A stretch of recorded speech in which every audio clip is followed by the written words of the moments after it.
The world of cryptocurrency is too wild. And FTX, the second largest cryptocurrency exchange in the world with a $32 billion market cap, just went boom. But what exactly happened? Why FTX got collapse? We have already discussed this in part 1 of our video.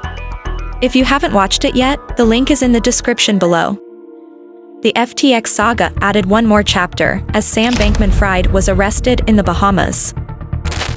The man formerly nicknamed the King of Crypto now faces a criminal investigation. So, what happened after SBF got arrested? Let's unfold the events. On December 12th, Sam Bankman-Fried was arrested by Royal Bahamas Police Force.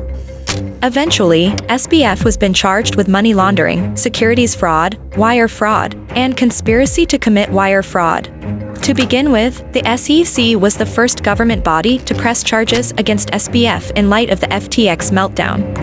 US Securities and Exchange Commission has charged the founder of the collapsed cryptocurrency exchange FTX with defrauding customers of billions of dollars. It brought 2 charges against SBF, stating that he violated the anti-fraud provisions mentioned in the Securities Exchange Acts of 1933 and 1934. Next, the Commodity Futures Trading Commission charged SBF with fraudulent misstatements and account of fraud. Lastly, the Justice Department hit SBF with 8 criminal charges. Well, the court proceeding began with the initial appearance of the founder of the FTX exchange, Sam Bankman-Fried. On the first hearing, Bankman-Fried's attorneys initially asked the judge to consider the release on a $250,000 bail, arguing that he requires regular medication, including Zyrtec, an over-the-counter allergy medication, and keep to his vegan diet. While replying to the Bankman-Fried's attorney, Judge Ferguson Pratt simply denied the bail application, calling the former billionaire a flight risk.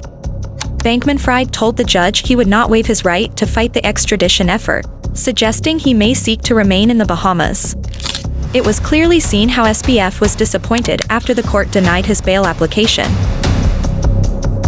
Though the whisper was waving all around that Mr. Bankman will support the extradition to the US. Later on the 20th of December, it was officially got announced in the courtroom that Mr. Bankman acknowledged in the affidavit that he had changed his mind about opposing extradition to the US. Sam Bankman-Fried has just agreed to his extradition to the United States to face charges related to the collapse of his crypto exchange. After accepting the extradition, on December 21st, Reuters reported that SBF, the former CEO of FTX, has been granted bail in the United States ahead of his trial. FTX founder Sam Bankman-Fried just released on $250 million bond.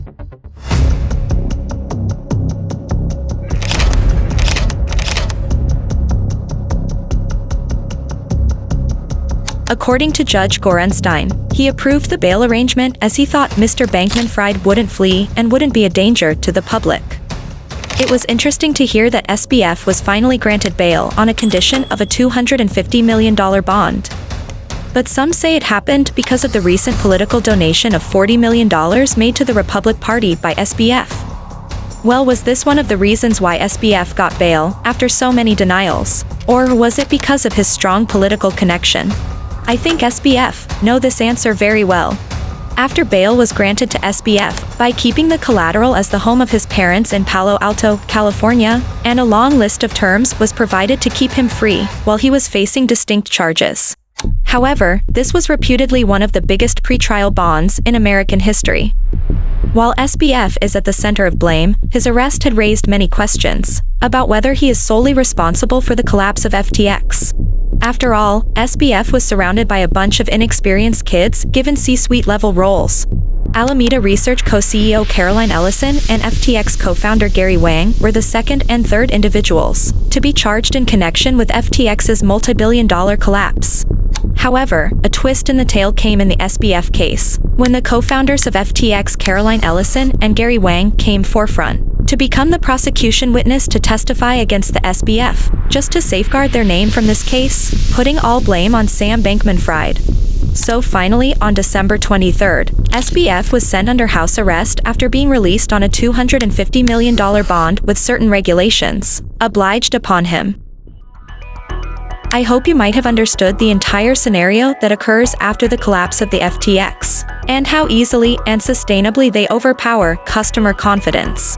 This incident will force the industry's stakeholders to be more disciplined in terms of internal controls and governance.